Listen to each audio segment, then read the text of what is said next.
It's time for Inside the Patch with your Las Vegas Raiders. Here's Gnarley Charley. Welcome back to Inside the Patch. We're with ESPN 1430, your Valley local sports leader. And plus, we want to say thank you to Fresno Rack and Shelving. Nice rack. All right, we've got Mitchell Adams in. I am excited, Mitch, but I'm also sad. But I'm excited to hear what you have to say. Our beloved Raiders did go to Chicago and lost. And by the way, Mitch has invented the perfect rotation basketball training device. There it is right there. And if I went to perfectrotation.com, is that how I get that? Yes, sir. Or even Amazon, looking up Perfect Rotation Basketball. Amazon. Nice. Mm-hmm. All right. So, Mitchell, what happened? What do we need to talk about this week? Oh, my goodness. Perhaps the Windy City got us? I don't know. Yeah. It was... I don't know.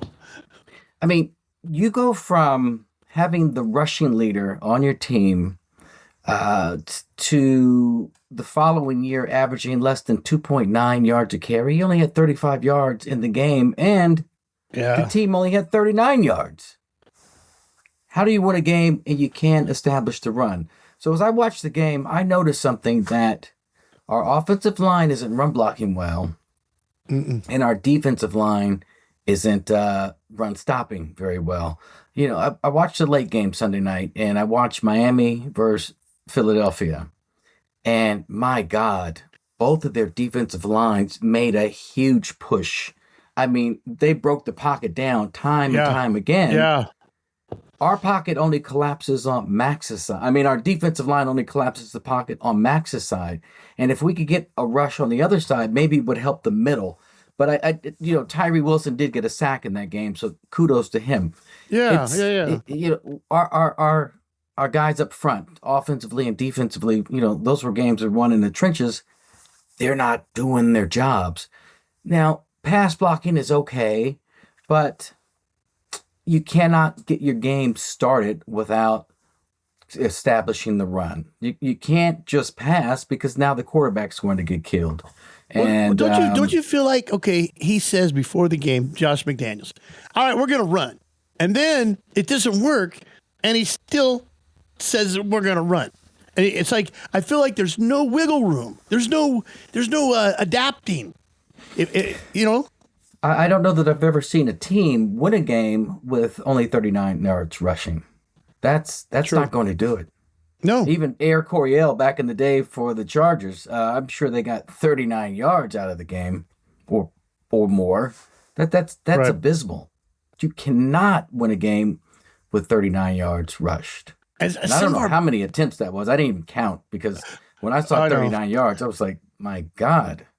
And Jacobs had 35 of them. Don't they seem so dangerous? I'm like, did you just do a flea flicker, turn around, throw? I was like, why are we being so complicated? You know? It's like, send the ball down a slant. I don't know. I don't think we need to have three different guys touch the ball and then throw it. I was just like, why are we doing the trick plays? That's the only thing that's stopping the defense or keeping them honest. Because somehow it seems like every guy's double teamed. And how is that possible? And they're getting a rush on us. How is that possible? It's like, and they're keeping the tight ends back to block. So that there's another guy we need out. I don't claim to say I know more than Josh McDaniels. I just know this isn't working. And this is your team. Well, you pick these guys. It doesn't appear to be working now. Coaches have a system that they try to run. Right. And you need players to run your system. The only other conclusion I can come to is that the players we have aren't that good. Yeah. And maybe the system could work if you had better players. But I don't know that to be true, because they're in the NFL and you have the best of the best. And week in and week out, we don't know what team we're going to get. But what I saw Sunday, I feel like they're not, like they've lost hope. Rich Bisaccia, when he was the coach for those 6 games, did you see the way the players played, the way they fired to the ball? They weren't Marcus Peters being a matador and waving at people. Oh, my goodness. I was going to get to that, but... Wow. I mean, Is he not good anymore, or has he given up on the season? How old is he now? I don't know. He's 30-something. I think he's 9 years in the league, 10 years in the league. Yeah, he's 30-something, and that's about the time that you get old out there on that island. And, he plays so far back to, I guess, try to wait and see what's going to happen so that he can react before the receiver gets on him. I don't know if that's the type of cornerback we need, because they just throw underneath. And then when he comes up to tackle, there was a huge play, and I think the announcer called it the Matador defense, and he just olayed and let the guy go. And I mean, when Woodson was older and he came back, he still would tackle. He was picking up. I mean, he's Woodson. It's different. That's a superhero that you. But it's the same in. number. That's the part that's bad, because now number 24 is getting tainted, and I'm he's from Oakland, and I'm sorry to say that, but something's got to click in this guy. He's got to come in and be a leader and just throw caution to the wind and put his head in there and make the tackles. I mean, man, I'm surprised Willie Brown has not hunted him and said, take that number off. It was Halloween is next week, and they play on Monday night, so we'll see. I know. And I knew we were going to talk today, and I knew, and even during the game, you and I text each other, and most of it's not really good. It's like, Hoyer needs to go. And that's just it. He's a journeyman at best with 8 teams over 15 or 16 years. He's serviceable. Your guy gets hurt, you bring him in, he can clean up a game, and you can hand the ball off. He probably knows the playbook very well, but some of his passes were questionable. And when they brought O'Connell in the game, it's late in the game, granted, man, he was reacting fast. I mean, the ball was out of his hand. I mean, he's reading and letting it go. He's not overreading. He's like, I've got my target, let it fly. And he was, what was he, 8 for 13? No. I had it somewhere. I wrote it down somewhere. He was 10 for 13 for 75 yards. And that, that's not a bad percentage. And, whether they were short passes or long passes, he made quick decisions. Although he had an interception, but he also threw a touchdown pass. And I think getting ready in an extra game this coming week to get ready for Detroit, I would like to see O'Connell back there, and I would too. Not Hoyer. Okay, so if James Richard Garoppolo is not available, who knows? He might play, but the thing is, we don't gain anything by letting Hoyer get some experience. No, we don't. Not if we're going to continue to play like we're playing. Then put the rookie in there, let him get some reps, and get him ready for the future. Hoyer's got maybe a year left. I don't know, but Aiden needs to be out there. If we're going to go out there and throw pick sixes, let Aiden do it. I mean, let's get him the reps. Let's get him ready to see if he can be on our team. Otherwise, the way we're headed, we're going to get ourselves a nice quarterback next year, because we're going to be second or third pick. Caleb Williams, Bo Nix, Penix. I mean, there's some quarterbacks out there. I did see a thing about Caleb Williams. He says there's only 4 teams he wants to go to, and Vegas was one of them. I went, yes. So bring him. I don't care. Any of those 3 would be very dynamic back there, which we haven't had in a long time. But yet they'll still be inexperienced. So they're still going to have some lumps, Yeah. I don't care how great they are. No one gets in the NFL. I mean, Peyton Manning was horrible his first year. They lost 14 games, I think, and he threw a bunch of interceptions. I like what he said. He said he went home and called his dad and said, nobody's open. And he said it later on as he matured that he figured out that you have to throw them open. He said the windows are very small in the NFL. Yeah, and it's true. It's true. But, have you watched the Monday night broadcast with Peyton and Eli? Always. I love that. I feel like I get insight, and I feel like it's different than just hearing a football game being announced. Yeah, because you have 2 guys that know the game frontwards and backwards, whether it's offense or defense, because they can read it, and it's almost like having a Madden off to the side. Because remember how Madden would just give you the football knowledge watching the game, but in a fun way. That's what the Manning brothers do. And it's fun because Peyton is hilarious, and Eli's Eli's getting They give there. each other crap. And you know what? It sounds like the stuff you say at your house to your friends. Yeah. Yeah. I feel like Definitely. I'm watching a game, like sometimes I forget the game's even on, and and I'm listening. And Aaron Rodgers couldn't have been cooler. And I was like, wow, here they've had so many battles, Rodgers and Manning, and they're all friends, and they're all just, I don't know, cool, and have a great insight. If I miss it, I usually will record one or the other. And watch one, and I'll go back and I'll fast forward through the commercials and get the highlights, do the Manning cast. Defense. Max Crosby and our punter played great.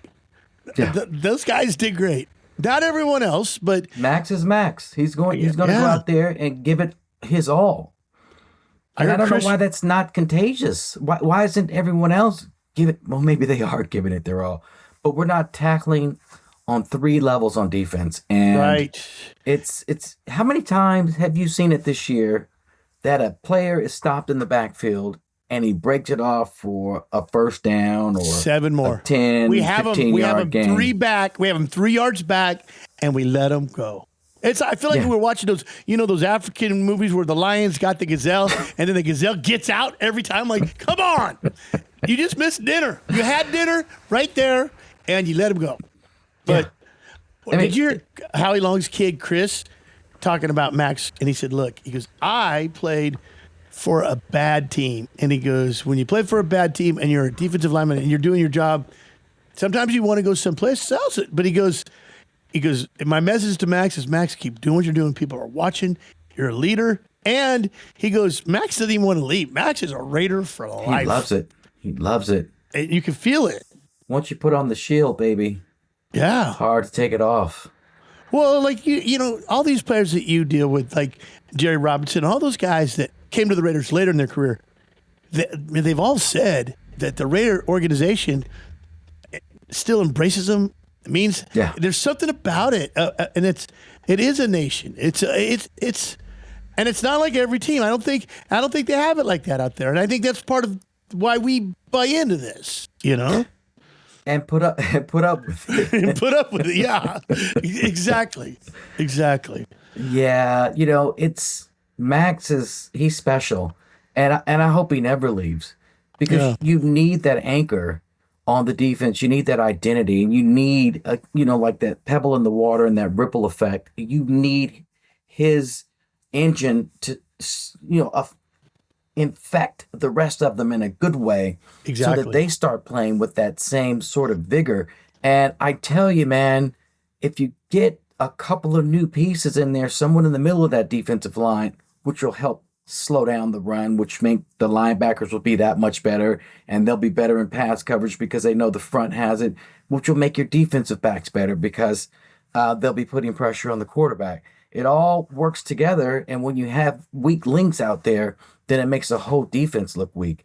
And I do think the absence of Chandler Jones is evident. And unless Tyrese Wilson can really pick it up, we're going to see more of this in the coming weeks. And it's a shame, because you have such high hopes coming into the season every year, and then you have to take your hat off. I had my hat on the other day, and someone's like, "You guys think?" I'm like, "Whatever, dude. This is who I am." Right. Worry about your team. Hey, it was nice to see the 49ers lose another one. That was great. I did enjoy that. But okay, October 31st is the trade deadline. So there's a chance by maybe not this game, but the following game, we might have another player. I don't know. It would be nice. It would be nice to see. But not at the expense of the team. Right. Now, if you're going to get rid of something, as much as I love Renfro, if you're going to get rid of him, then get rid of him and get something for him. Because, again, the guy goes from 103 catches 2 years ago to right around 10 this year. I don't know what it is. He had 2 more in this game. But he's underutilized, and he was so good for us 2 years ago.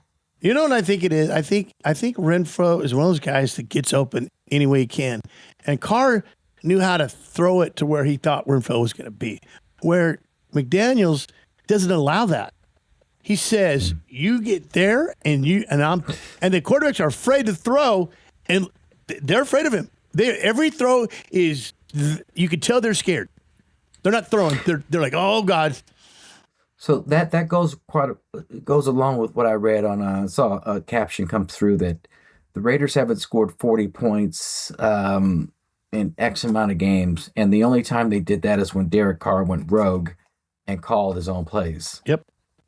So you might have something to it. Maybe that's why Renfro wasn't open, because he wants him to just go to a spot rather than work himself open and have that, because he had that relationship with Carr where Carr knew based on whatever body language or whatever, he'd be breaking left or right.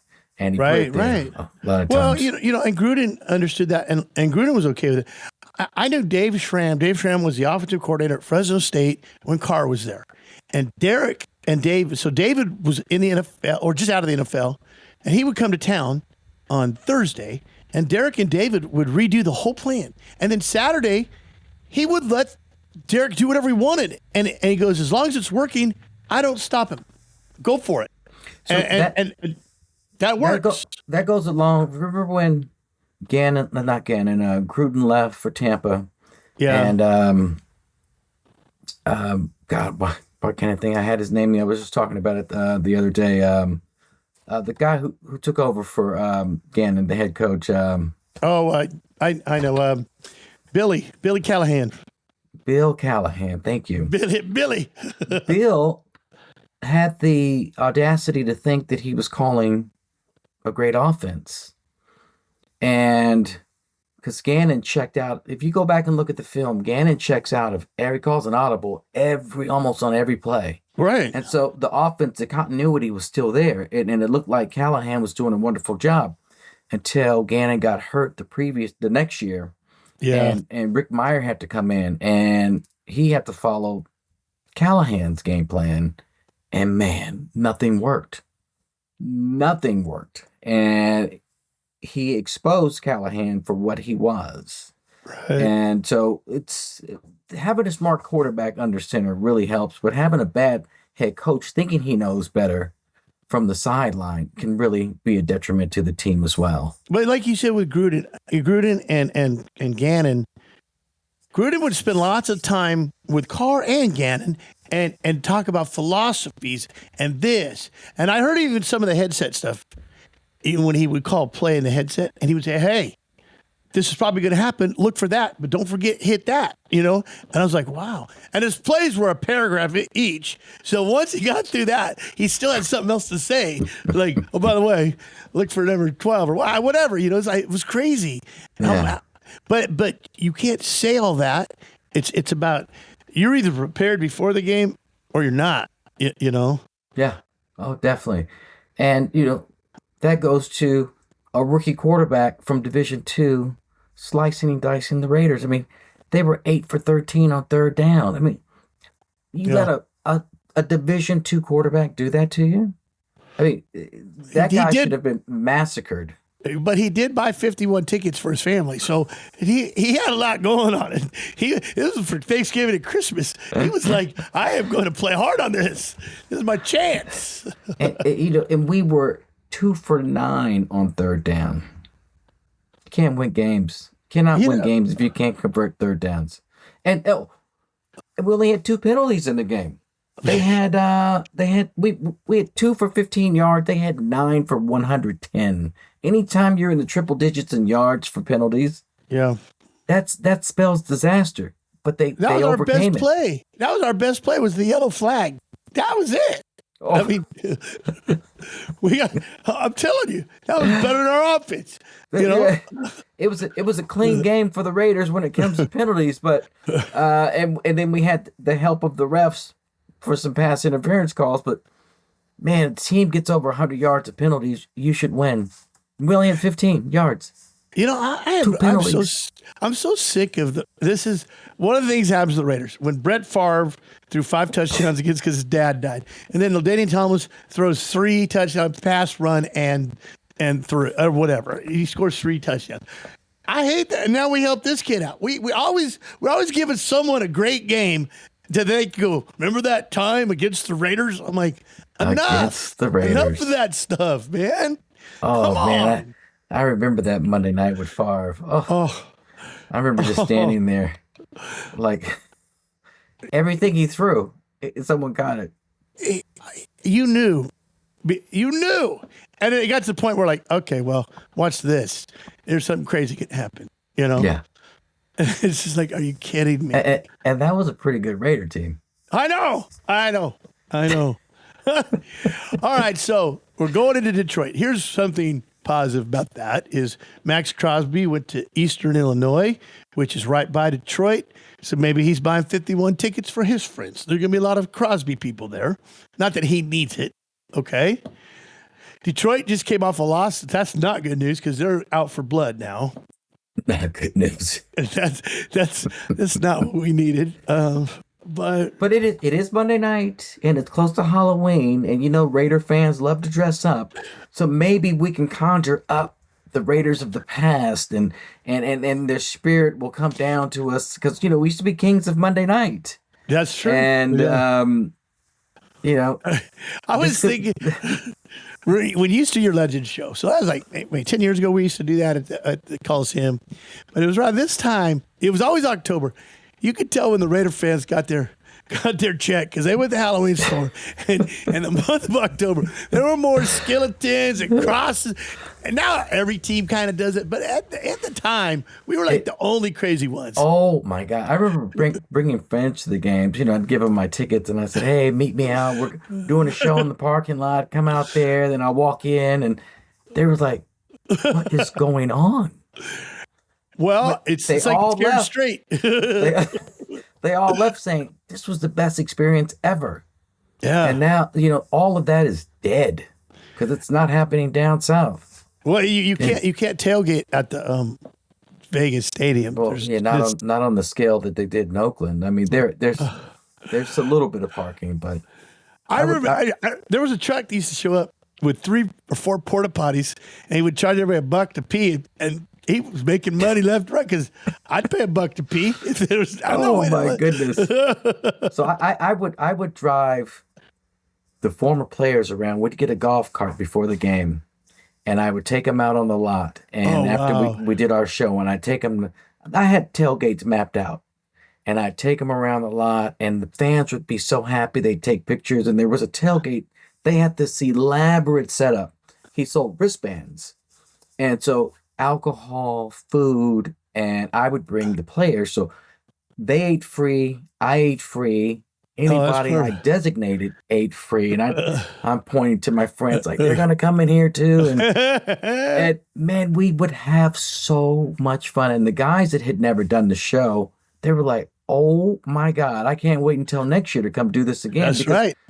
I've had so much fun. And I know that's not happening anymore. No. And it's a shame that all of that, it's just stories that we can tell to our friends and family or children or on the show here about the good times that we used to have. And when are we going to have good times again? When is that going to happen? I mean, if they win, I could care less about the parking lot. It's got to happen. It's well, if we keep playing this bad, we're going to get so many draft choices. It's going to happen. But that's not the way I want to see it happen. I thought we were close. And what? I feel like every time we start a topic, I'm going to say, I hate Josh McDaniels. I don't want to, I keep saying that.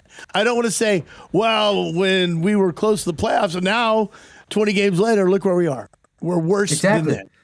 Because we were a pretty good team 2 years ago. Yeah. Made the playoffs. And then last year happened. Yeah. And now this year's happening. Although we're 3-4, there's still 10 games left. A lot could happen. That's where our job is to put on a positive spin, and who knows? It is the NFL, and crazy things happen. Well, they do, and we've seen bigger turnarounds than this. Yes, and so I still have faith in the team. I was looking at the schedule, and I said, Mitch, snap out of it. They can win these games. No more looking at the schedule because that doesn't help. That doesn't help my heart at all. Let's just go to Detroit. Go to Detroit. Let's go to Detroit. The day before Halloween with the best. That's the best day of the year for the Raiders is Halloween. It's close enough. That's our day. That is our day. So you know what? We're going to win this game. We're going to win this game. I feel it. I like it. Sorry, Isaiah Thomas. Sorry, Isaiah Thomas and Kid Rock. We're taking your city. We're taking it from you, man. Mitch, thank you so much for being on the show again. Any parting words, anything else that you feel like you need to get out there? Oh, man. Mark Davis, if the inevitable happens this week, do the right thing, baby. Do the right thing. Just fire him. I mean, win. Just win. Just win. That's what it is. All right. Show us that perfect rotation. Look at this. It's theperfectrotation.com. Mitch's basketball training device. Look at that thing. Makes a great stocking stuffer if you have a pretty big stocking. Big stockings. Yeah. A big stocking stuffer. Makes a great Thanksgiving talking piece, too. So get one now. Get them on Amazon or perfectrotation.com. Mitch, thank you so much, brother. All right, man. Anytime. We'll see you next week, buddy. Thanks. With a victory. Hell yeah. We'll be back with more Inside the Patch on 1430 ESPN, your official home of the Las Vegas Raiders.